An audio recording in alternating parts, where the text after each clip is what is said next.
Hey everybody, welcome to the live stream. We've obviously just seen that Mr. Hunt has issued his autumn statement, the first budget of the Rishi government. So who better to have on with me today to dissect what the bloody hell's going on and what sort of changes have been made and what and the implication of that is the property tax queen herself, Amy Richardson. Amy, how you doing? Welcome to my YouTube channel. Although this isn't the first time we've done a live stream together, but No. first time just to do it. Hello, everyone. Yeah, my name's Amy Richardson, also known as Property Tax Queen. Sam and I have known each other for a little while now. So yeah, thank you, Sam, for inviting me on. And I think the last time was it not Star Wars Day? Like I Yeah, can't it was the remember. May the 4th. We called it Property Stars. So cheesy, so Yeah. cheesy. If you want to go back and watch that, by the way, it's still on my channel. Anyone that's watching this, but it was me, you, Radica was on there, Paul was on there, Shane was on there, and we just had a chat about just property stuff in general, didn't we? And it was Yeah, it was a good chat. It was a good chat. Yeah. So. So a bit more depressing today, unfortunately. Yeah, but right. Let's put a little bit of a spin on this. I guess like we knew this was happening. Like we knew today wasn't going to be seen as a positive. I'm already seeing the tabloids are kicking up a storm. The Conservatives are out of touch and all this kind of stuff. But let's be honest, it's stuff that needs to get done. Yeah, isn't it? Yeah. We need to do these things. Yeah, there's a lot of so a lot of this stuff was already leaked anyway, but particularly one of the biggest things that has come out of this is the CGT, so the capital gains tax allowance. So we're already seeing lots of property investors panic selling. Not everybody, but quite a few people are thinking about selling, and the issue people are going to face now is that they're slashing the capital gains tax free allowance, so the amount you can earn before you get capital gains tax bill. Currently it's 12,300. That's going down to £6,000 from next year, and then the year after that it's going down to 3,000.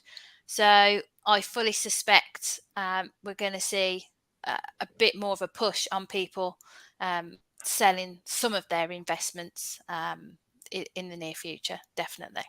I mean, people were predicting already that that 2023 there was going to be a lot of property available, a lot of stock coming onto the market, which obviously switches things over from a not necessarily there's going to be more supply than there is demand, because we know already, don't we, that that isn't necessarily going to be.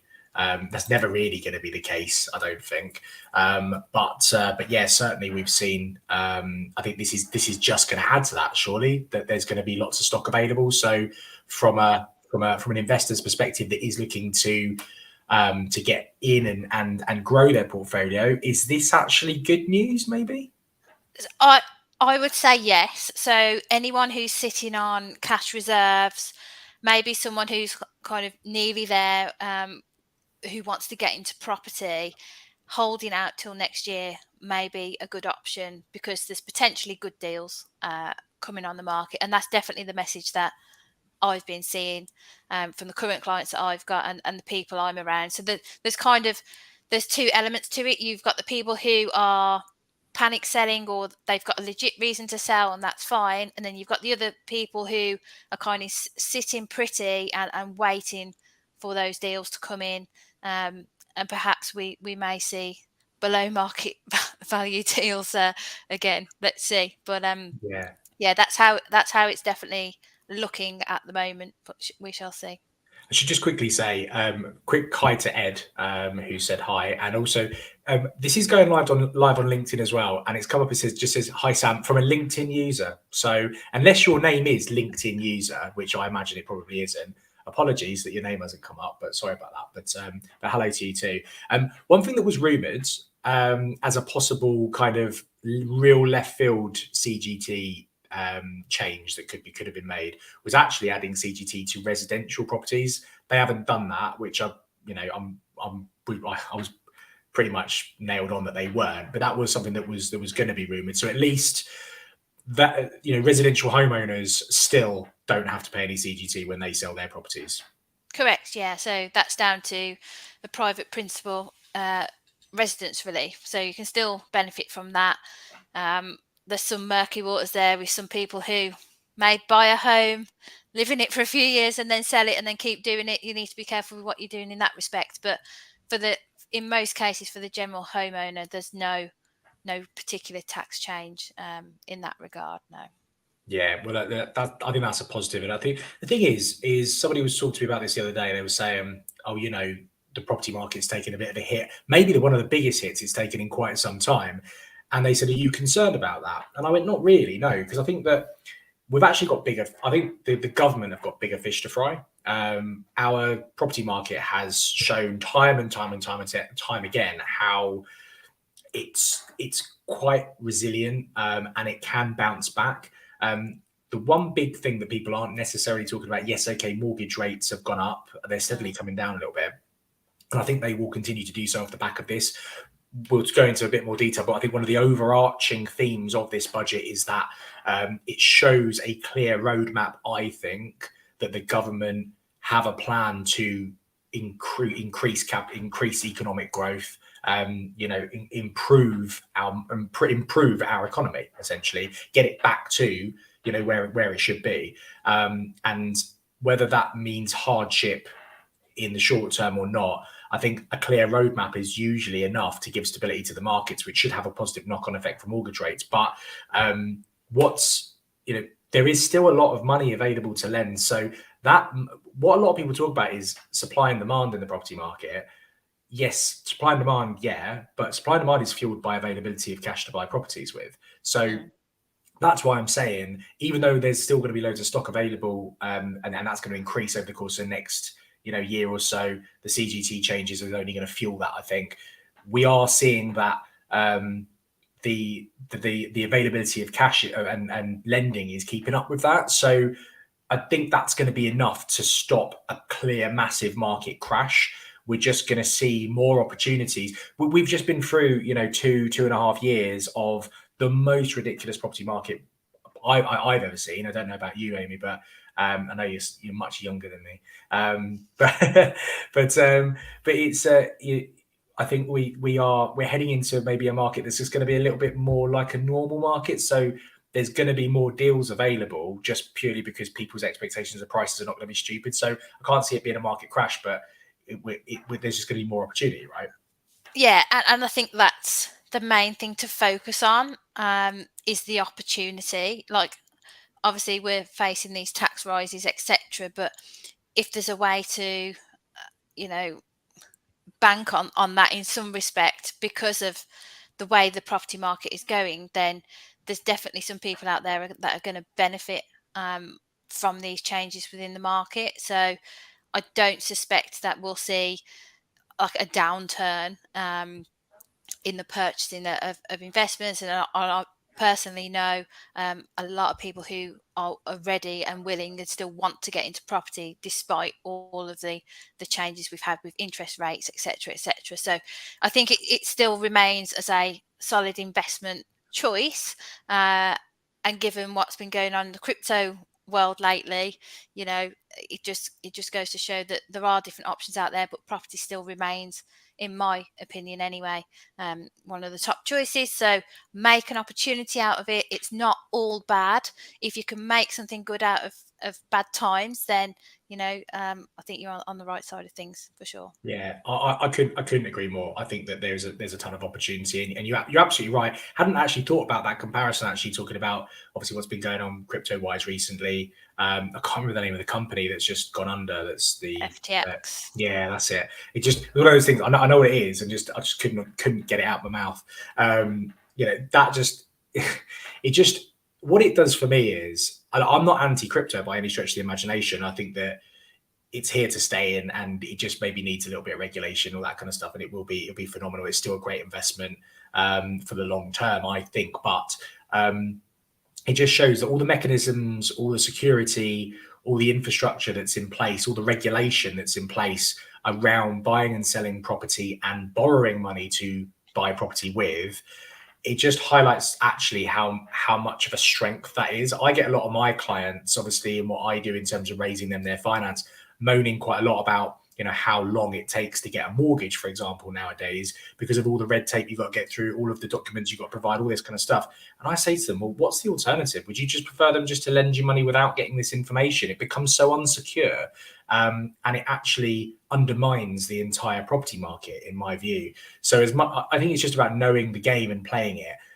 So I think you are absolutely spot on. Property still represents such an incredible investment, particularly in the UK. The UK property, particularly London prime real estate, is seen as an international investment commodity. If you live in New York or Dubai or whatever, and you say, "Oh yeah, I own a couple of million quid's worth of UK property," they're like, "Well, that's seen as a real big positive." So I think that's only gonna what's happened with crypto and now what's going on with the market currently. I think it only just strengthens that, really. Yeah, no, definitely. I think if we want to move on to some of the other changes, then, if you don't mind, I just want to cover off as much as I can whilst you still I got know me. you're on a short time frame. For everyone watching this, Amy is a very, very in demand woman. So we've only got her for half an hour. Sorry if you heard my phone then. My phone's been going crazy since these budget announcements. So, dividend tax allowance at the moment, it's £2,000 tax free. It's going down to £1,000 next year. And then it's being cut to 500 quid. So what I would say on that point is that just check that you're taking the right amount out of limited companies, you're getting the right split between salary and dividends, because all of these, what seem to be not minor changes, but they're going to make some difference. Or I would just urge people to speak to their accountants and say, what does the budget mean for me? Can I pay myself X? What about this property? Should I do this? Should I do that? Just be inquisitive and ask the questions. With the changes we've seen today, is there going to be any material impact on me? And if there is, can we mitigate it in any way? Yeah, absolutely. I mean, I know straight away, that as business owners, the two of us, that was one of the first things I was actually drawn to, because I know for me that will make a difference to my earnings straight away. Yeah. But yeah, I mean, it's good that they step these things down, and I do understand why they're doing it. These are all ways we have to remember that whoever was in government during COVID, they would have had to have put things in place which increased government spending to support people to get through the pandemic. Business owners, self-employed people, employed people that were, they had the furlough scheme, all this kind of stuff. And this is, these are the ways that they think is the fairest way possible to plug that 60 billion pound gap or whatever it is. These are the ways that the government have said, I think these are the fairest ways of us raising that money. This isn't to say that these things are going to be forever. This is for potentially I think for the next 10 years or so, we're gonna reap what's the opposite of reaping the benefits? Deal with the consequences, I say, of COVID, and these changes, these tax changes that are basically gonna give the government more money. That's what they're there for, aren't they? Yeah, and also, I'm not sure if you had this in your notes, Sam, but inheritance tax, the current allowance, there's no plans to increase that, so that'll be frozen at 325k each, and then you get 175,000 if you've got residential homes for 500k. That's going to be frozen, so until 2028, I believe. So on that front, I would say, if you're not looking at planning already, then you need to start thinking about it, because property values are only, even though we think there's going to be a slight decrease, we know with the property cycle, those property values will inevitably go up. So we need to start thinking about, have you got an IHT, an inheritance tax problem, and just looking at ways to subtly mitigate that. I think another thing that they mentioned today as well is that, so that people that pay 45% tax at present, that's on earnings over 150k, and they're slashing that down to about 125k. So I also appreciate that wouldn't affect majority of listeners, perhaps it's still something to consider, and there's still an element of planning. We may look at pensions or whatever to try and decrease that income tax liability down. So it's Massively.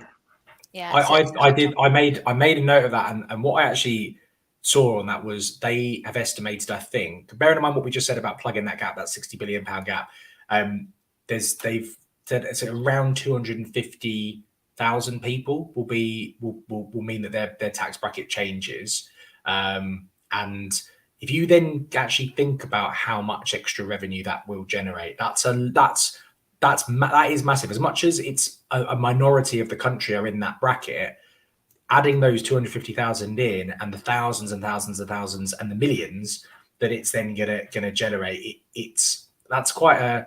I think that's a canny move. As much as you and I probably have ambitions to sort of reach those kind of heights through our businesses, I think it makes a lot of sense, doesn't it? I think it sends a clear signal that the people at the bottom of the food chain, if you like, those that are really in need, those that are on the, not earning very much and are going to suffer from this economic downturn more than most potentially. The government are saying, look, we're taxing those that probably can take the hit a little bit more.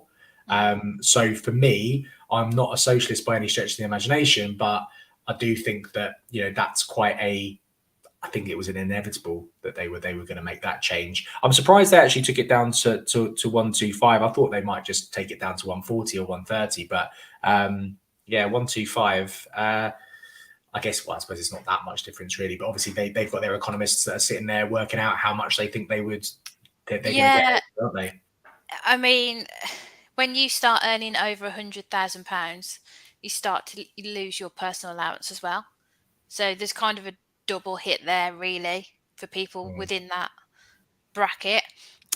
So you should really be looking at ways to try and, at least mitigate some of that, if not all of it, through pension at least. So people employed and they're in that position, definitely look at contributing more to your pension, etc. That definitely help things.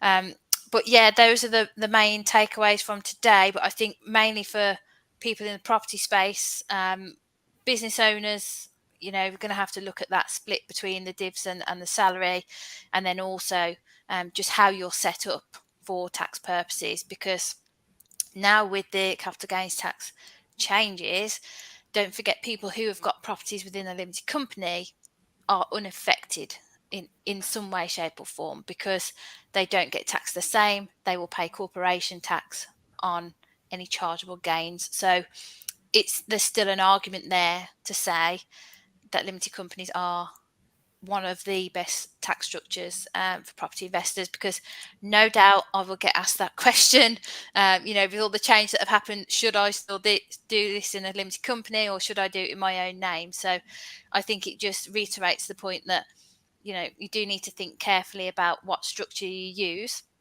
But limited companies will still give some element of flexibility. And also on that point, if you have a limited company, then don't forget you choose when you pay the tax in the terms of dividends. You don't have to take it all out. You don't get taxed on the whole amount every single year like you do with self-assessment income and all the rest of it. So that's just a little point on that, really.